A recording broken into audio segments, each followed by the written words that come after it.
కేరళలో జరిగిన ఒక యథార్థ సంఘటన నన్ను కలిచివేసింది. కలిచివేసిన మనసు నుంచి చలించిన హృదయంతో ఈ లఘు చిత్రం చేశాను. ఎందుకురా అన్నిసార్లు ఫోన్ చేస్తూనే ఉన్నావు? ఒక్కసారి కట్ చేస్తే అర్థం కాదా నా పరిస్థితి ఏంటి అని?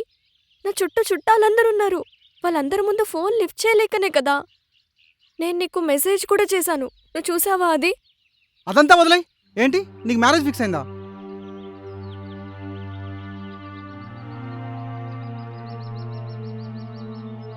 చెప్పు శైలు, పిచ్చెక్కుతుంది ఇక్కడ. అవును ప్రేమ్, నాకు మ్యారేజ్ ఫిక్స్ అయింది. ఇంకో 2 డేస్లో నా ఎంగేజ్మెంట్. మరి నా సంగతి ఏంటి? మాట్లాడు, నా సంగతి ఏంటి?